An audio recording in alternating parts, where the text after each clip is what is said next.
네, 우리 할렐루야 샬롬 하고 인사합니다. 할렐루야 샬롬 샬롬 샬롬 샬롬 샬롬 샬롬 샬롬. 하나님 사랑합니다. 여러분 주 안에서 사랑합니다. 그래서 오랜만에 인순씨 전쟁 고화죠. 헌혈 가수입니다. 영상 노래 아버지라는 노래를 그걸 부르면서 계속 녹음하는데 에러가 났다고 합니다. 아버지라는 이름을 부를 수가 없어서 그래서 결국은 가사에서 아버지라는 이름을 삭제를 하고 녹음을 했다고 하는 얘기입니다. 근데 그 노래를 부름으로 인해서 아버지에 대한 미움, 아버지에 대한 원망 이런 것들을 다 용서하게 됐다는 그런 간증이 올라와 있어서 오늘 본문 말씀에 접목이 돼서 제가 여러분들에게 거위의 꿈 그 가사 그리고 아버지 가사를 잘 좀 들으시라고 제가 들려드렸습니다. 오늘 보면 제목이 운명을 극복하라. 그 9장 5절에 I am the light of the world. 나는 세상의 빛이다. 예수님이시죠? 예수님을 만나면 장님이 눈에 진흙을 바르고 실로암 목가에 가서 눈을 씻음으로 인하여서 첫 번째로 본 것이 예수님이시겠죠? 예수님을 본 것이 중요한 게 아니라 예수님을 봄으로 만남이 중요하다. 그런 저와 여러분의 구원에 대한 그런 부분입니다. 인순 씨도 그 노래를 부름으로 인하여서 아버지에 대한 미움을 비우고 1984년에 천주교에서 영세를 받고 그 자기와 같은 다문화 국가의 아이들을 위한 학교를 건립하는 강원도에서 아주 그런 귀한 일을 하고 열심히 살아가는 모습이 너무나 운명을 극복하고 살아가는 모습이다. 그런 마음이 들어서 제가 여러분들에게 그 부분을 발췌해서 보여드리고 들려드렸습니다. 기독교 세계관의 영향을 많이 받은 서구권 사람들은 운명에 대한 저항을 많이 합니다. 운명을 극복해야 된다라고 얘기를 하죠. 근데 동양권의 사람들은 어때요? 운명을 받아들이고 수용하는 그러한 일들이 많이 일어납니다. 오늘 본문에도 보면 뉘제입니까? 하고 나오죠? 저 맹인이, 저 시각장애인 저 사람이 과연 본인이 가진 죄인가요? 아니면 부모로부터 물려받은 죄인가요? 제자들이 궁금한 부분을 물어보는 부분이 9장 2절부터 3절에 나타나 있는데 예수께서 대답하시죠? 그들의 죄가 아니라 하나님의 역사를 나타내기 위함이다. 그것은 누구의 죄로 된 것이 아니라 하나님의 섭리라고 대답을 하시죠. 그래서 예수님도 보면은 운명 극복에 대해서 말씀을 하시는 부분이 드러납니다. 동양권 사람들은 이렇게 운명을 수용하고 그래서 우리 기독교는 운명이라는 것은 안 믿어요. 우리는 극복하고 그럼에도 불구하고 아까 그 상처받은 사슴의 모습을 온몸을 9개월 동안 꼼짝을 못하고 사고를 당해가지고 그만 몸을 못 움직이는데 딱 살아있는 게 이래도 내가 살아야 될 것인가 죽음을 생각을 하다가 이래도 내가 살아야 될 것인가를 본인에게 반문을 하면서 딱 살아있는 게 한 가지더라는 거죠. 손가락은 움직일 수가 있었대요. 그래서 화폭에다 그림을 담았는데 천재적인 그런 소질이 발견돼서 천재적인 작가가 탄생되는 순간이었고 그는 마지막 돌아가면서도 그 얘기를 했다고 합니다. 그림을 그리는 순간만은 내가 행복했다. 베토벤 교향곡 5번 여러분들 아시죠? 그게 이름이 부제가 운명 교향곡이에요. 근데 그것이 처음에는 그냥 베토벤 교향곡 5번이었어요. 근데 일본에 이 교향곡이 전해짐으로 인해서 거기서 붙여진 이름이 운명 교향곡이었다고 합니다. 베토벤이 청각 장애를 앓고 비인에 있는 공원을 거닐 때 자기 귓전에 들리는 새소리가 빠바바밤 하잖아요. 거기에서 운명이 자기 귓전을 놓고 한다. 새소리로 이렇게 그 생각을 하면서 귀한 작품을 쓰게 된 것이 바로 이 베토벤 교향곡 5번이라고 합니다. 한 비평가는 운명의 목을 비틀고 운명을 극복한 그러한 그 결단, 그 감행, 그것이 바로 빠바바밤 하고 울리는 시작이었다라는 그런 비평을 하기도 했다고 합니다.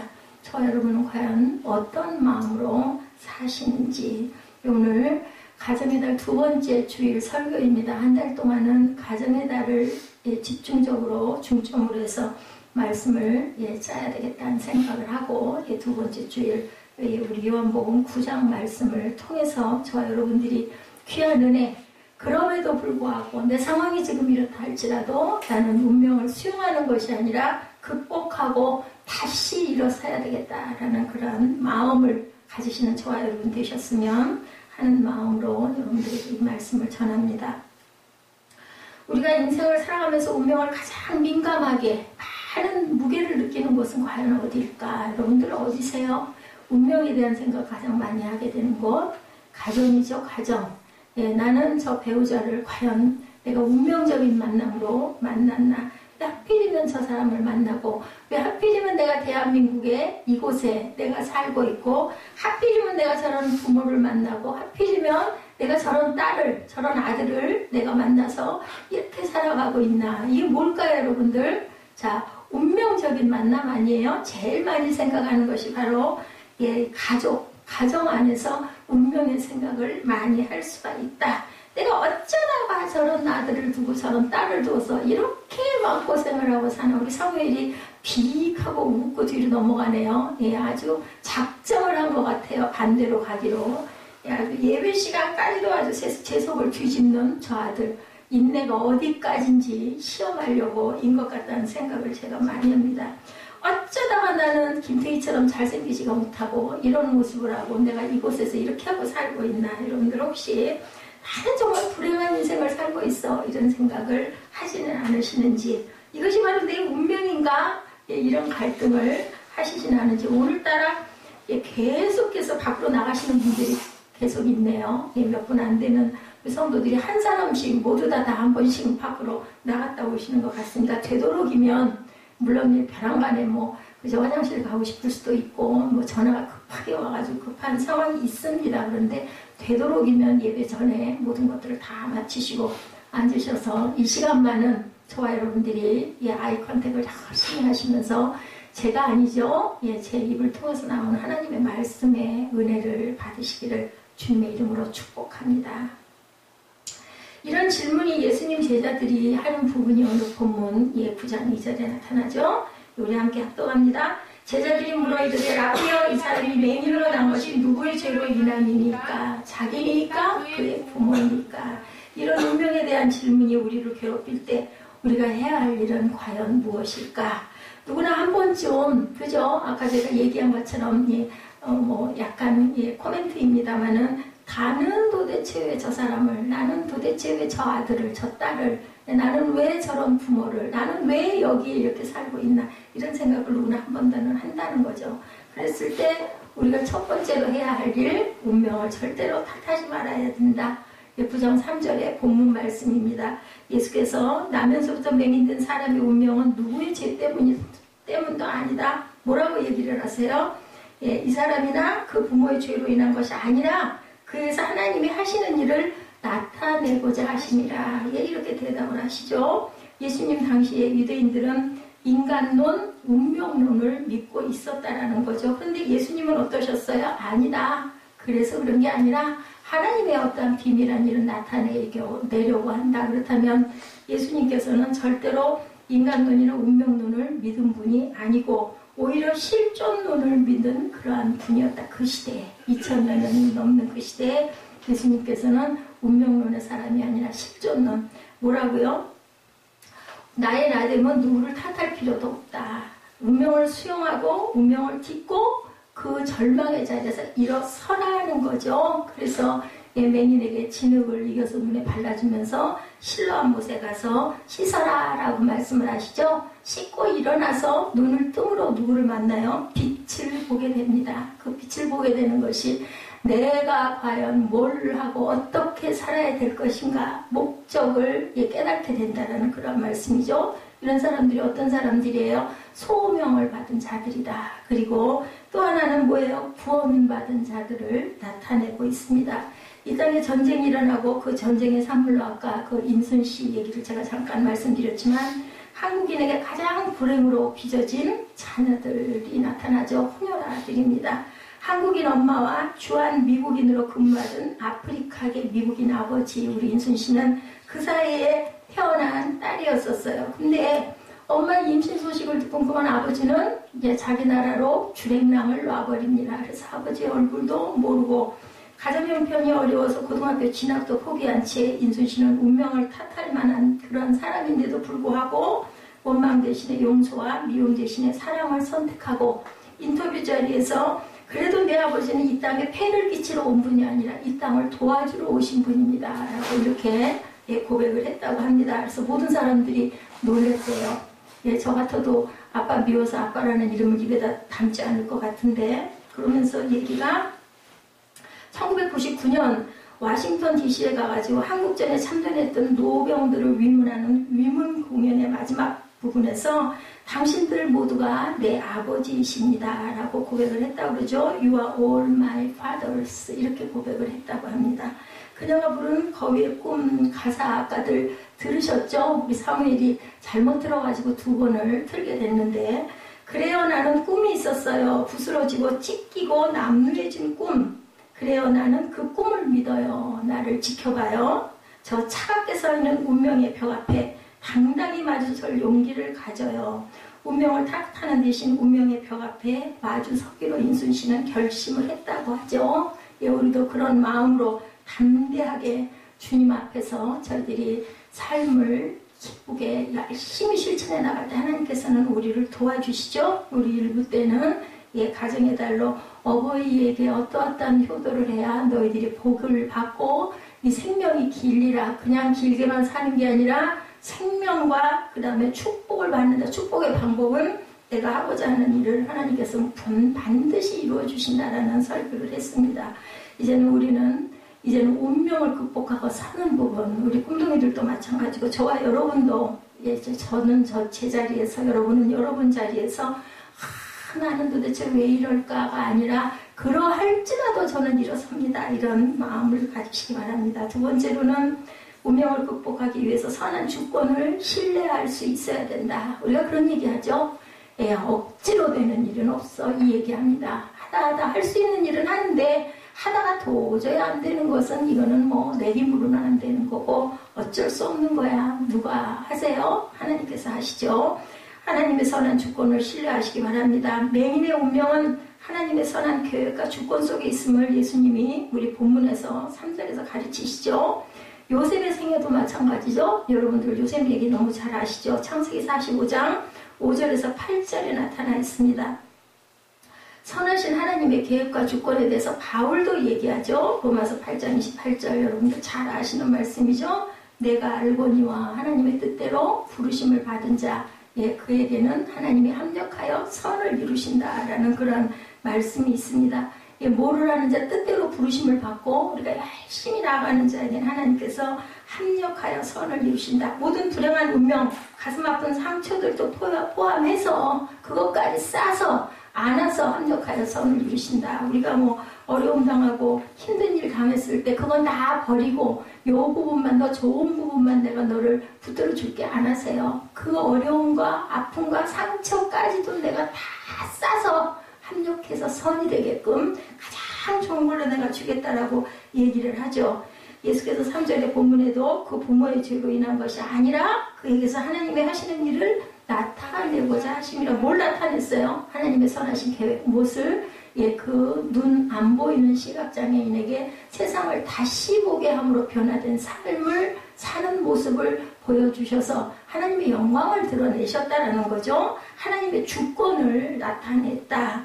sovereignty of God으로 이렇게 표현이 되어 있습니다. 어떤 상황에서든 하나님의 선하신 주권을 우리는 신뢰할 수 있어야 된다. 우리가 운명을 극복하고 딛고 일어서고, 두 번째로는 선하신 하나님의 뜻을 깨달을 줄 알아야 된다. 구약 성경에 요셉이 이런 대표적인 인물이죠. 어땠어요? 구덩이에 그 아버지의 편애로 인해서 요셉이 미움을 받죠. 그래서 색동 옷을 입히고 뭐든지 그 동생에게만 좋은 것을 주니까 배다른 형들이 너무나 배가 아픈 거예요. 그래가지고 저놈을 죽여버리자 하고 구덩이에다 넣었다가, 구덩이에 넣으면 뭐 죽여버리고 나면 아무것도 생기는 게 없으니까 지나가는 애국 산인에게 팔아 넘기죠. 구덩이에서 끌어올려가지고. 그래서 가진 그 고난과 어려움 끝에 결국은 나라 애국의 국무총리가 됩니다. 식량이 떨어져가지고 모두 다 애국으로 식량 사러 올 때 형들이 거기에 왔을 때 형 앞에 서서 예, 그 앞에서 예, 그 동생 요셉이 하는 고백 여러분들 너무 잘 아시죠? 창세기 45장 5절에 당신들이 나를 이곳에 팔았다고 해서 근심하지 마소서, 한탄하지 마소서, 하나님이 생명을 구원하시려고 나를 당신들보다 먼저 보내셨나이다. 근데 그 사건 앞에 문제가 있었죠. 예, 그 네 번째 아들 유다가 베냐민을 돌려보내고 나를 볼모로 잡으소서. 우리 세린 예배에서 제가 여러분들에게 말씀드렸어요. 그 말씀에 그만 형인 요셉의 마음이 녹아져가지고 그냥 눈물을 펑펑 쏟으면서 고백한 부분이 바로 이 5절 부분이에요. 예, 절대로 예, 당신들이 한탄하지도 말고 그래서 근심도 하지 말아라. 분명히 하나님의 섭니다. 예, 우리의 생명을 구원해 주시려고 나를 먼저 이곳에 보내셔서 자리를 잡게 하시고 내가 국무총리가 돼서 우리 이스라엘 백성들 배고파서 허덕이는 백성들을 구원하게 하시려고 예, 이렇게 해서 형하고 만나게 하려고 내가 먼저 온 거니 전혀 걱정하지 말아라. 7, 8절에 또 이렇게 말하죠. 하나님이 큰 구원으로 당신들의 생명을 보존하고 당신들의 후손을 세상에 두시려고 나를 당신들보다 먼저 보내셨나이다. 8절에 그런즉 나를 이리로 보내시는 당신들이 아니요 하나님이시라. 하나님이 나를 바로에게 아버지로 삼으시고 그 온 지위의 주로 삼으시며 애굽 온 땅의 통치자로 삼으셨나이다. 누가? 하나님께서 이렇게 해주셨다. 이 요셉의 고백이 대화의 주어는 누구예요? 하나님이 하셨다라는 거죠. 하나님의 섭리를 이렇게 나타내셨다라는 거죠. 운명을 극복하려면 절대로 운명을 탓하면 안 되고 운명을 탓하면은 실로암 물가에 가서 눈을 100번을 씻어도 눈을 볼 수가 없어요. 빛을 절대로 볼 수가 없다라는 것을 여러분들 믿고 내가 해봐야 뭘 얼마나 하겠어요. 내가 잘나봐야 뭘 얼마나 하겠어요. 여러분 옛말에 하늘 아래 내 이로다 이런 뜻 여러분 아시죠?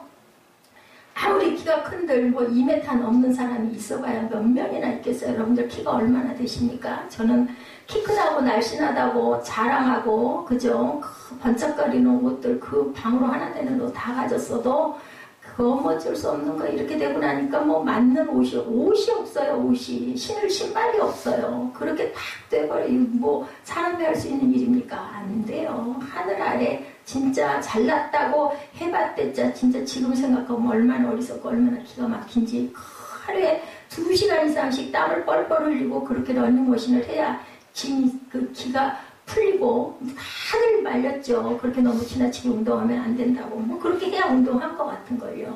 그죠? 에어로빅을 하루에 3타임씩 그냥 뛰고 뭐 그것도 모자라가지고 막 앞장서가지고 그 연습을 그렇게 해대고 결국은 척추에 문제가 온 거죠. 누가 자업자득이에요. 저는 이 부분을 부끄러워서 어디다 말을 할 수가 없습니다. 근데 어때요? 고통은 고통입니다. 그렇다 할지라도 어떡하겠어요. 살려주신 게 감사하죠. 그랬기 때문에 이렇게 깨닫겠죠. 만약에 지금도 아마 그러고 반짝거리고 다닐 수 있으면 제가 이 마음이 들었겠습니까? 절대로 우리는 하나님의 그 선하신 뜻을 알 수가 없어요. 미리 알면 얼마나 좋겠습니까? 제가 이 나이에 이렇게 되리라고 누가 알았겠어요? 절대로 생각을 못했던 일이죠. 하나님이 하신다라는 거죠. 세 번째, 각자의 소명을 발견해야 된다.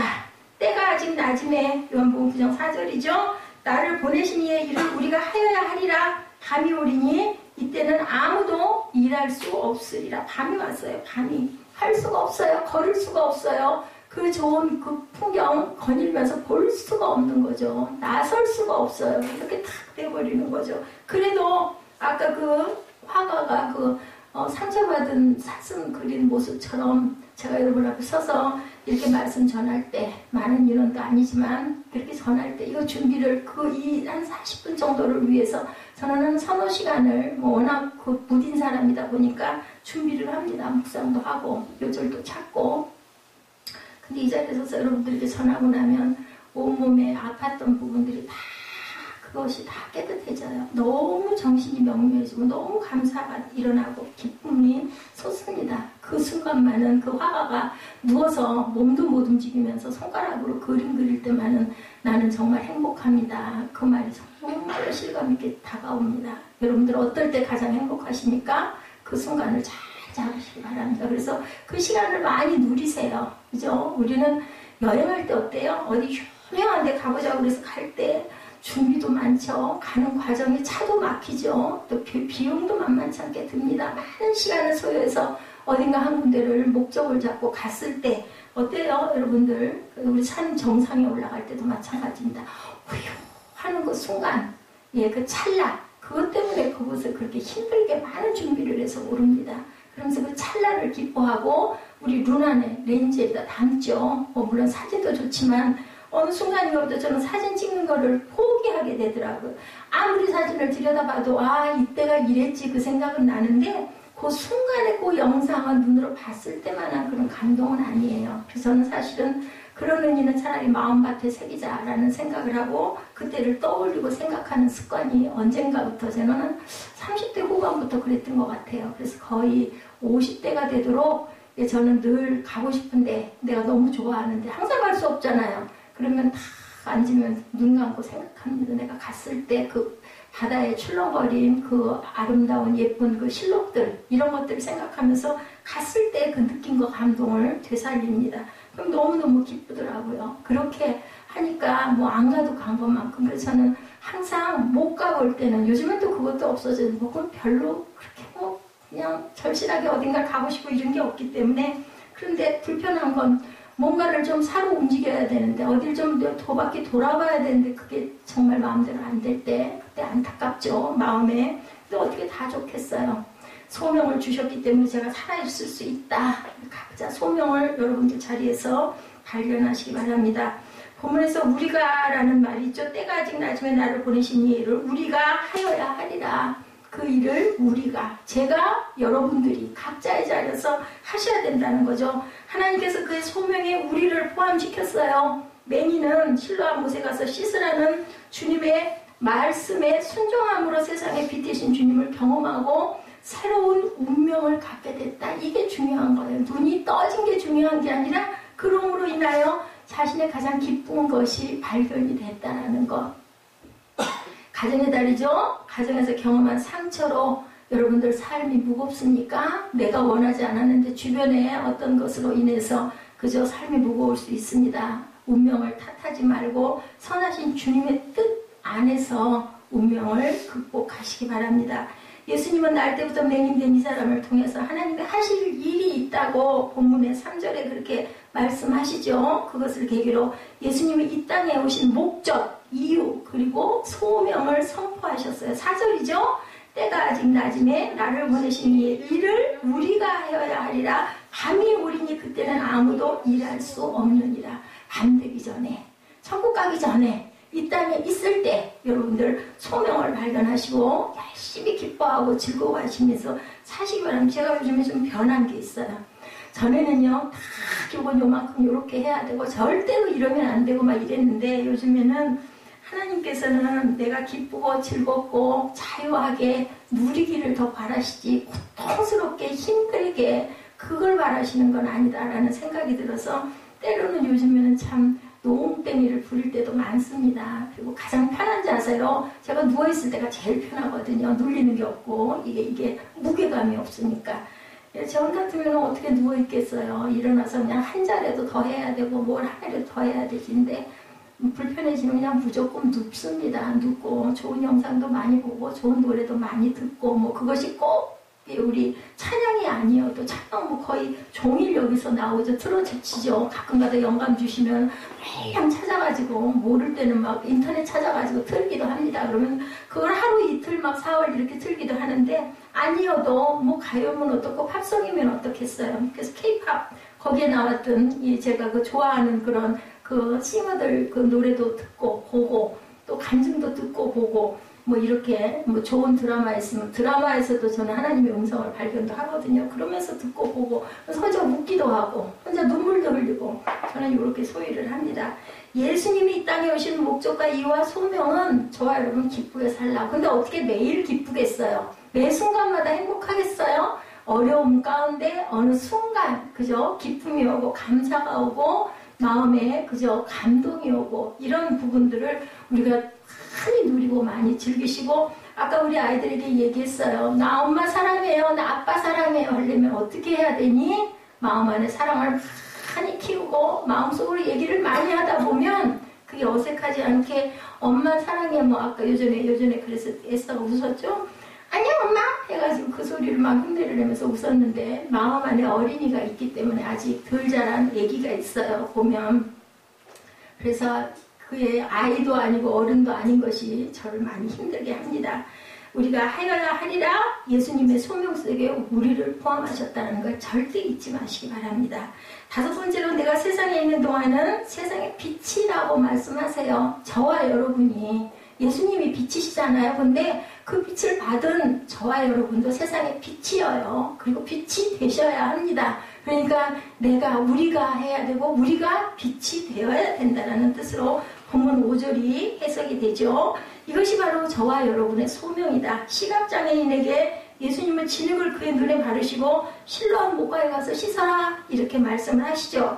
눈 뜨고 발견한 가장 큰 일은 아까 얘기한 것처럼 빛을 본 거, 예수님을 본 거, 그리고 그것은 바로 소명을 발견한 것. 내가 해야 할 가장 기쁜 일, 내가 해야 할 가장 중요한 일, 목적을. 그것이 그렇게 기쁘지만은 않더라도 그걸 하고 나서 아까 어떤 그 아이가 얘기하죠? 그 소리 하고 나니까 너무 기뻐요. 사랑이라는 얘기를 하고 나니까, 사랑한다라는 얘기하고 나니까 너무 기뻐요. 그런 것들을 발견하는 순간이 바로 이 눈 시각장애인이 눈 떴을 때 첫 번째 발견한 소명이라는 거. 25절이죠. 대답하되 그가 죄인인지 내가 알지 못하나 한 가지 아는 것은 내가 맹인으로 있다가 지금 보는 그것이니라. 이 사람이 간증이에요. 본문 9장 25절에 이렇게 말씀을 합니다. 많은 바리새인들이나 사람들이 막 이 사람을 회유하죠. 아니라고 하려고. 네가 진짜 눈이 안 보였었어? 진짜 그렇게 해서 진흙 이겨서 가서 바르고 뜨니까 진짜 보였어? 뭘 어떻게 한 게 아니야?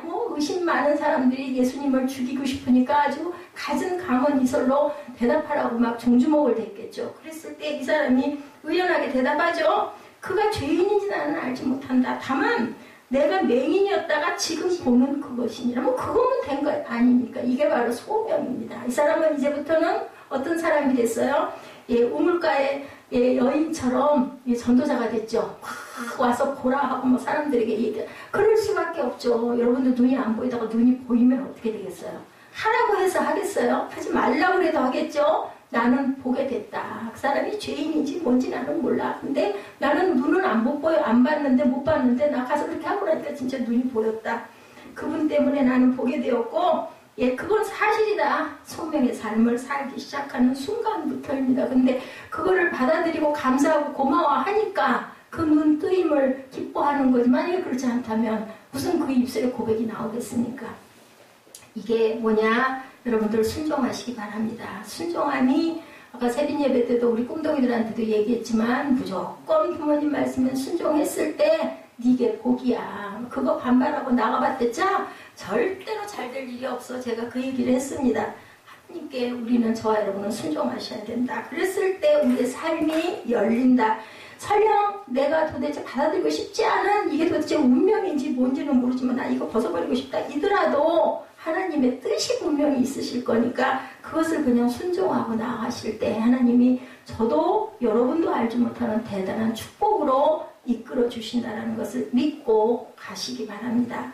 하나님의 말씀에 귀를 기울이고 그 말씀 안에 순종하는 사람 앞에는 뭐가 보여요? 빛이 보입니다. 빛이 보이면 뭐가 보일까요? 길이 보여요. 깜깜한 밤에 여러분들 산 사방이 분간이 되시던가요? 빛이 보이면, 등불이 켜지면, 그죠? 라이트가 비치면 우리가 갈 길이 보이지 않습니까? 이렇게 길이 보인다는 것. 가장 중요한 기적은 그에게 소명의 새로운 삶이 열렸다는 것이 중요하다. 내게 찾아온 운명 같은 불행 앞에서 절망하면 실로함의 기적은 없다라는 것. 여러분들 모세 이야기 정확하게 잘 모르시죠? 그 성경에 적혀 있는 대로만 보니까 모세가 그죠? 홍해바다 앞에서 와이고 앞에는 바다가 넘실거리고 뒤에는 애국 군대가 말 타고 쫓아오고 어떻게 했을 때 모세가 탁 지팡이 내미니까 길이 쫙 열렸잖아요. 아니에요. 뒷얘기 후리 얘기합니다. 모세는 그냥 집어 밀어버렸대요. 어떡할까? 너 여기까지 끌고 와가지고 이제 앞에는 바다야 뒤에는 네가 먼저 죽어 인 거예요. 그랬을 때 발을 디드니까 요단강도 그랬죠? 길이 쫙 열린 거예요. 그걸 이제 각색을 해가지고 지팡이를 쫙 댔더니 그렇게 됐다. 물론 모세가 지팡이 들고 있기는 했어요. 뒤에서 밀친 거예요. 다 하라고. 저 여러분 이렇게 연약한 사람들이에요. 뭐 모세는 대단했을 것 같지만 사실은 그렇게 되기까지 그죠? 얼마나 많은 마음의 갈등과 고통과 번민과 그죠? 갈팡질팡 우왕좌왕 물결이 출렁거리듯 그죠? 밤바다에서 엄청 많았다라는 거죠. 멕시코 사람이에요. 아까 그죠? 상처난 사슴 프리다 칼로 소아마비 여성이 원래 소아마비인데 집안이 굉장히 잘 사는 집에 태어난 딸이었습니다. 아주 재능이 굉장히 많았다고 그래요. 그러니까 그림도 그렇게 잘 그렸던 것 같습니다. 어려서부터 소아마비를 앓은 여성이었는데 절망하지 않고 열심히 공부해서 15세에 멕시코 최고의 국립대학에 입학을 합니다. 15살에. 어느 날 하교길에 이 프리다 칼로가 탔던 버스가 전차와 충돌을 해버리는 거예요. 자신의 몸에 강철통이 몸을 아주 그냥 관통을 해버렸어요. 그 온몸이 산산조각이 날 만큼 큰 사고가 일어납니다. 근데 정말 기가 막힌 거 죽지는 않은 거죠. 그러니까 몸은 절대로 꼼짝을 할 수가 움직일 수가 없는 그런 상황. 그랬을 때 죽고자 했겠죠. 얼마나 죽고 싶었겠습니까? 뭐 말로 할 수 없었겠죠. 저는 이렇게 짧은 설교로 여러분에게 대신하지만 뭐 그때 그 심정, 그때 그 아픈 고통은 뭐 이루 말할 수가 없죠. 그 전에 그 이선희 자매 이대 다니던 학생 그 화상 그 뭐 수십 번 성형했다고 그러죠. 얼마나 아팠겠습니까? 이루 말로 표현할 수 없었을 거예요. 그랬을 때 그가 아직도 내가 할 일이 내가 살아있을 이유가 있겠느냐라고 통곡을 했다고 합니다. 이 운명에 그러면서도 저항하고 싶었던 거죠. 아직도 내가 할 일이 있을까를 고민하다가 그 살아있는 손가락을 물려서 마지막으로 그린 그림이 아까 여러분들이 보신 상처받은 사슴, 상처 입은 사슴입니다. 숲속에서 수많은 화살을 맞고 피를 흘리고 있는 사슴 한 마리가 그래서 숲속을 빠져나가지 못하고 피를 흘리고 있는 그 모습. 근데 그 얼굴이 본인의 얼굴이에요. 그래서 프리다 칼로의 상처 입은 사슴은 그 사람의 그 자화상이다라고 얘기합니다. 그림의 배경에 숲 한가운데에는 프리다 칼로의 얼굴을 가지고 있는 숫사슴이 보이는데 이 사슴이 본인이 기르던 사슴이라고 합니다. 울창하고 빽빽하게 들어선 숲속 나무들은 중앙에 사슴을 압박하고 포위하고 빠져나갈 수 없는 절망적이고 공포에 가득한 감정을 표현하고 있어요. 그 그림에서. 프리다 칼로는 자신이 키우던 사슴인 그라니소를 모델로 이 사슴을 그렸지만 이 사슴은 프리다 칼로의 얼굴을 가지고 있었기 때문에 그녀의 초상이었다. 화가는 자신의 그림 아래 자신의 이름과 함께 카르마라는 단어를 씁니다. 이니셜로 쓰죠. 보이셨죠? 아까 이름 옆에. 카르마라는 뜻은 운명, 운명, 업보. 그것이 내 운명이가 아니라 나는 그래도 할 일이 있다. 이 그림을 그릴 때만은 나는 행복하다. 이렇게 썼다고 합니다. 나는 부서졌다. 그러나 그림을 그리는 동안만은 행복하다. 여러분들 행복한 일 찾으시기 바래요. 일상 속에 아픔도 있고 고통도 있고 갈등도 있고 그죠? 항상 편안할 수가 없습니다. 그렇지만 그 순간에도 내 기쁨은 내 행복은 내 감동은 어디 있다. 어떨 때 나는 가장 기쁘다. 이것을 발견했을 때 그것이 저와 여러분의 소명, 가야 할 길, 깊은 길이라는 거죠. 모든 것이 다 끝난 것은 아니다. 아직도 나는 할 일이 있다. 이 그림을 그릴 때만. 그리고 1년 후에 죽었어요. 이 자매는 죽었습니다. 소명이 그를 그 순간 기뻐하면서 살아나게 했다라는 거죠. 아직도 나는 소명이 있다. 할 일이 있다. 나는 그 순간만은 행복했다. 그래서 노인들이 할 일을 잃어버릴 때, 존재 의식이 없어졌을 때, 그죠? 그랬을 때 절망이 된다라고 얘기를 하죠. 설교 화두의 가수 인순 씨 얘기 아까 제가 말씀드렸죠. 그녀는 수많은 노래를 불렀어요. 누군가가 묻습니다. 당신이 가장 애창하는 노래 그러면 이 세월을 가수로 이렇게 살아오면서 이렇게 많은 성공을 거두었는데 가장 애청하는 노래는 뭡니까? 라고 물어봤더니 제 삶의 주제가가 있죠. 어메이징 그레이스입니다. 라고 대답을 했다고 합니다. 나 같은 죄인 살리신 그 은혜 놀라와 잃었던 생명을 찾았네, 광명을 얻었네. 이 가사 여러분들 아시죠? 어느 순간 그녀도 눈을 뜬 거예요. 은혜 주신 주님을 발견하죠. 숲속에 감춰져 있던 저를 하나님이 쓰시려고 계획하신 것 같아요. 그녀의 간증입니다. 어려운 일을 많이 겪게 하심으로 남을 헤아리게 하셨고 나를 깨닫게 하시고 그분의 도구로 쓰시기를 원하신 것 같습니다. 그리고는 그녀는 84년에 세례를 받고 새로운 삶에 눈뜨고 살기 시작하고 다문화 아이들을 위한 해밀 학교를 강원도에 세우고 섬김의 삶을 살고 있다고 합니다. 그런데 이 사람은 우리 개신교가 아니고 캐톨릭이에요. 천주교입니다. 그녀의 고백은 믿음이 가져다 준 가장 큰 선물이 있었다면 내가 만나지도 보지도 못한 내 아버지에 대한 용서와 사랑이었다라고 고백을 했다고 합니다. 그 아버지를 이 노래 속에서 우리 아까 노래 들으셨죠? 내가 어릴 적 내가 보았던 아버지의 모습은 높은 산이었습니다. 근데 지금은 어느새 아버지의 뒷모습은 야트막한 언덕이 되어 있습니다. 점점 멀어져 가버린 쓸쓸했던 뒷모습에 내 가슴이 다시 아파온다. 서로 사랑을 하고 서로 미워도 하고 누구보다 아껴주던 그대가 나는 보고 싶다. 가슴 깊은 곳에 담아두기만 했던 그래 내가 사랑했었다. 가까이 있어도 다가서지 못했던 그대 내가 미워했었다. 제발 내 얘기를 들어주세요. 시간이 필요해요. 그런데 깊은 곳에 내가 꺼내지 못한 말 한마디, 긴 시간이 지나도 말하지 못했었던 말 한마디, 사실은 당신을 사랑했었다. 그래서 아버지라는 이름을 부르지를 못해서 계속 녹음을 하다 실패를 해서 결국은 아버지라는 이름을 빼고 여기 내용을 보니 저도 보니 그대 내가 미워했었다. 아버지 내가 미워했었다. 그 소리를 못한 거야. 아마 눈물이 나서 못했을 것 같습니다. 그런데 이 노래를 녹음을 하면서 나는 아버지를 용서했습니다. 나는 아버지를 사랑합니다. 라고 고백을 했다고 합니다. 우리가 함께 그분이 맡기신 소명의 삶을 향해서 다가서는 삶, 이것이 바로 오늘 본문에 저와 여러분을 향한 하나님의 말씀입니다. 이 소명의 삶이 나에게 우리 가정에 분명히 필요하죠. 누구에게는 다 필요합니다. 잘 사는 사람이나 가난하게 사는 사람이나 형제 자매가 많은 사람이나 아니면 그렇지 못한 사람이나 누구에게나 필요하죠.